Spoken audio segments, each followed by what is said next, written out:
Nagbabalik po tayo. Yun pong prinsipyo po siguro yung batayan ng inyong hindi paglahok sa hearing o pagharap sa mga nag-aakusa sa inyo. May iba naman nagsasabi na precisely yun yung test of leadership sana. Face the music, face your enemies. Sabi ng iba, parang medyo naduwag daw po kayo yatang humarap at litisin ang sarili ninyong kapwa-senador. Hindi. Sarili ng yung mga kalabang mo sa politika. Opo. Oo, hindi naman tama yun. Opo. Sabi ko, dapat nag-file sila sa ombudsman o sa judiciary. Yun ang proper venue. Ito ang posisyon ng buong oposisyon. Sinasabi sa akin, huwag ka sasali dyan. Hindi tapos na desisyon dyan. Political yan. Ngayon po, tanong ko lang ho, kung magiging Pangulo kayo, you will be facing the same senators, opposition and admin.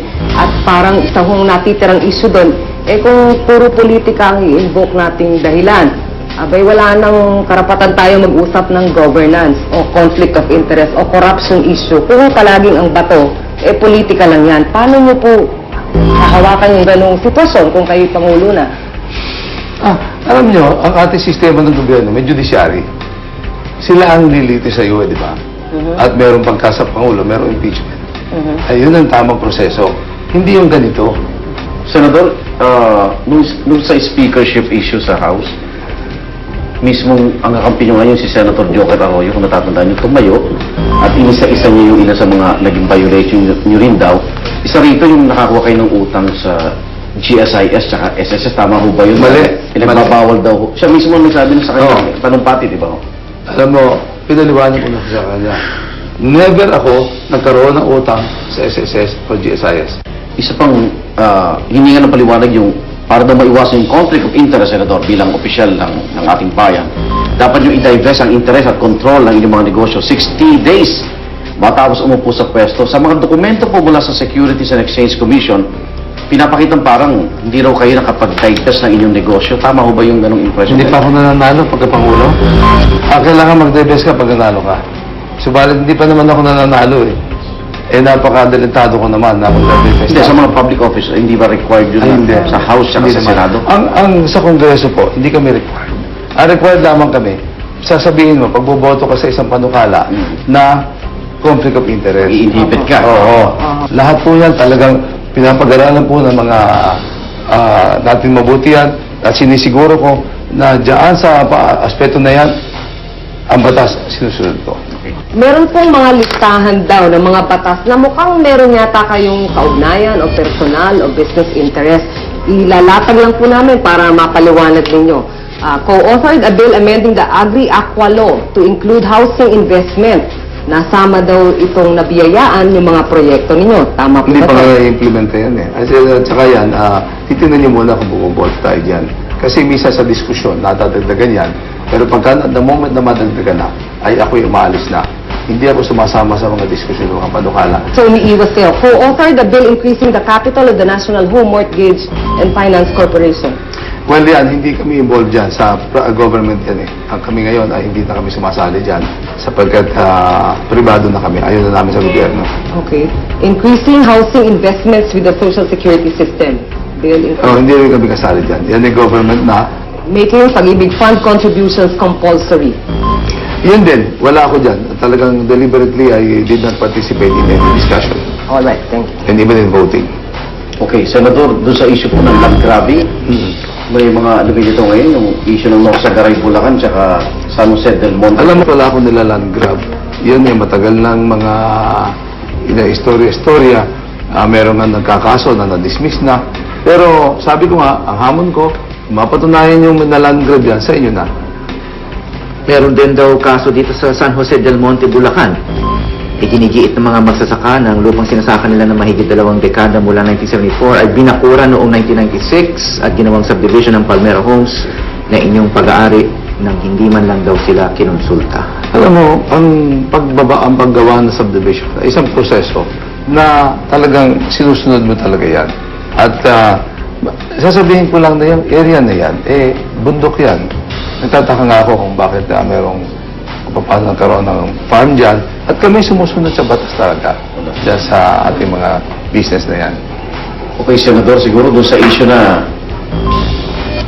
kinakalat na kayo daw ang tunay na kandidato ni Pangulong. Kaya nabuo nga yung Bill Arroyo.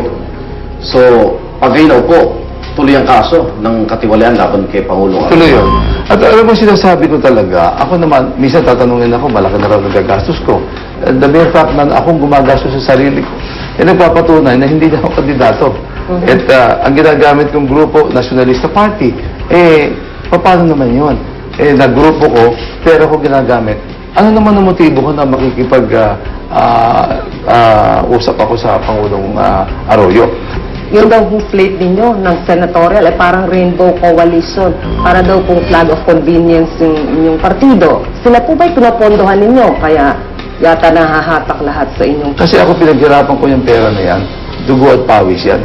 Yung daw hong slate ninyo ng senatorial ay parang rainbow coalition para daw pong flag of convenience yung inyong partido. Sila po ba'y pinapondohan ninyo? Kaya yata nahahatak lahat sa inyong... Kasi ako pinaghirapan ko yung pera na yan, dugo at pawis yan. Hindi mo yan ipinamimigay ng ganyan-ganyan lamang. At ito naman yung bunga ng pakikisama at mga prinsipyo. Kami ay meron kaming common denominator. Meron kaming common objective. Yung iahon ng ating mga kabayan sa kahirapan. Yan, dyan pare-pareho kami. At sa akin, sapat na yan. Kapag kayo'y manalo, ano mangyayari sa mga kaso ng Arroyo administration? Tulad ng NBN, CTED, fertilizer scam, at Asa? Hello Garci. Sa akin, may judiciary tayo, tuloy-tuloy yan. Hindi ako gagawa ng anuman para ipagtanggol sila.